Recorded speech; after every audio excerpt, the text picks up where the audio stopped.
Hello viewers, আসসালামু আলাইকুম। কেমন আছেন আপনারা সবাই? আশা করি আপনারা অনেক বেশি ভালো আছেন, আমিও ভালো আছি।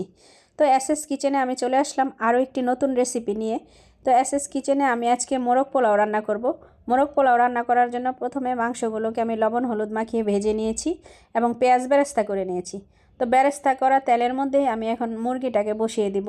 তো তেলের মধ্যে আমি প্রথমে পেঁয়াজ দিয়ে নিলাম।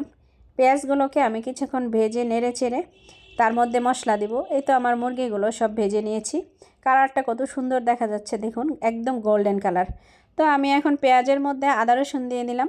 আদা রসুনগুলোকে দিয়ে একটু পেঁয়াজের সাথে ভেজে নিব তেলের মধ্যে, এবং পর্যায়ক্রমে আমি হলুদের গুঁড়া দিব, মরিচের গুঁড়া দিব এবং ধনিয়ার গুঁড়া, বিরিয়ানির মশলা এবং এর মধ্যে কিছু টমেটোর সস দিয়ে দিয়েছি। তো আমি এখানে টক দই দিয়ে দিলাম, দিয়ে আমি মশলাগুলোকে ভালো করে কষিয়ে নিব।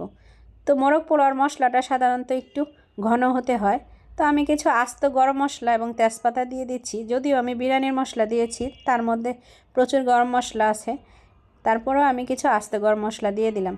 তো এই তো আমি গ্রেভিটাকে ভালো করে কষিয়ে একদম লাল লাল করে নিয়েছি। তো এই পর্যায়ে আমি মুরগিগুলোকে অ্যাড করে দিব। আমি সাধারণত রোস্টের সাইজই প্রথমে করেছিলাম মুরগিগুলো, পরে আবার 2 টুকরা করে কেটে নিয়েছি, কারণ চিন্তা করলাম ঘরে খাবো, এত বড় বড় মুরগির মাংস একজন খেতে পারি না, শুধু শুধু ভেঙে ভেঙে খাই, এজন্য কেটেই রান্না করেছি। তো আমি এখন মুরগিগুলোকে মশলার সাথে ভালো করে কষিয়ে মিক্সড করে ঢাকনা দিয়ে কিছুক্ষণ বসিয়ে রাখলাম, এবং কিছুক্ষণ পরে আমি ঢাকনা উঠিয়ে কাঁচামরিচ দিয়ে দিলাম। কাঁচামরিচের একটা অন্যরকম ফ্লেভার আছে, যারা কাঁচামরিচ পছন্দ করেন একমাত্র তারাই জানেন। যে কোনো কিছুতে কাঁচামরিচ অ্যাড করলে কিন্তু ফ্লেভারটাই অন্যরকম হয়ে যায়। তো এই তো আমি মাংসটাকে ভালো করে কষিয়ে নিচ্ছি। এখন কাঁচামরিচ দেওয়ার পরে আমি নেড়ে চেড়ে একদম মশলাগুলোকে মাংসের সাথে মিক্সড করে নিলাম, কষিয়ে নিলাম, এবং এর মধ্যে এখন আমি পানি দিয়ে দিব। যেহেতু পাকিস্তানি মোরগ তাই একটু শক্ত, সে কারণে আমাকে একটু পানি দিতে হবে মুরগিগুলোকে সেদ্ধ করার জন্য। এবং মোরগের মশলাগুলো একটু যখন মাখা মাখা হয়ে আসবে ওই পর্যায়ে আমি নামিয়ে নিব। তো এখন পানি মনে হয় একটু কম হয়ে গিয়েছিল, সেজন্য আমি আরও একটু পানি দিয়ে দিলাম। এখন আমি মশলাগুলোর সাথে মুরগিগুলোকে ভালোভাবে নেড়েচেড়ে মিক্সড করে নিচ্ছি এবং পানিগুলোকে দিয়ে মাংসের সাথে মিলিয়ে দিলাম। এখন আমি এই পর্যায়ে পোলাও রান্না করার জন্য প্রস্তুতি নিচ্ছি। পাতিলার মধ্যে আমি তেলের মধ্যে পেঁয়াজ, গরম মশলা ও আদা রসুন দিয়ে ভেজে নিচ্ছি।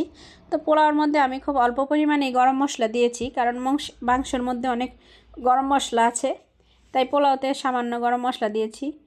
এখন আমি এগুলোকে ভেজে চাল ধুয়ে রেখেছিলাম আগেই ঝরা দিয়ে, সেগুলো দিয়ে দিলাম। তো এখন চালগুলোকে আমি ভালো করে ভেজে নিব, ভাজা ভাজা করে, তারপরে জল দিয়ে বসিয়ে দিয়েছি। তো এই তো আমি এই পর্যায়ে আবার মুরগির মাংসটাকে দেখে নিচ্ছি কী অবস্থা। তো মাংসে এখনও প্রচুর পরিমাণে পানি রয়েছে, তাই আমি আরও কিছুক্ষণ বসিয়ে রাখবো, কারণ ঝোলটা একদম মাখা মাখা হয়ে আসলে তখনই আমি নামিয়ে নেব এবং পোলাওর মধ্যে ঢেলে দিব। তো এই তো আমি নেড়ে চেড়ে দিচ্ছি মাংসটাকে যেন পুড়ে না যায়, এবং চতুর্দিকে মশলাগুলোকে কেচে মাঝখানে দিয়ে দিচ্ছি পানির মধ্যে। তো এই তো আমি নেড়ে চেড়ে আবার কিছুক্ষণ বসিয়ে রাখবো। এদিকে আমার পোলাও হয়ে গেছে, দেখুন একদম ঢেকে বসিয়ে দিয়েছিলাম, এক ঢাকাতেই একদম পোলাও ঝরঝরে সুন্দর হয়ে গেছে। পানিও কোনো হেরফের হয়নি, এদিক সেদিক হয়নি। তো আমি সবসময় পরিমাণ মতো পানি দিতে পারি পোলাওতে, এজন্য আমার কোনো সমস্যা হয় না পোলাও রান্না করতে। তো এখন আমি পোলাওর মধ্যে মাংসগুলোকে ঢেলে দিয়েছি। আমি মাংসগুলোকে উঠিয়ে প্রথমে ঝোলগুলো দিয়ে পোলাওর সাথে মিক্সড করে নিয়েছিলাম, তারপরে আমি উপর দিয়ে আবার মাংস দিয়ে পোলাওগুলোর সাথে মাংসগুলো মিক্সড করে নিচ্ছি।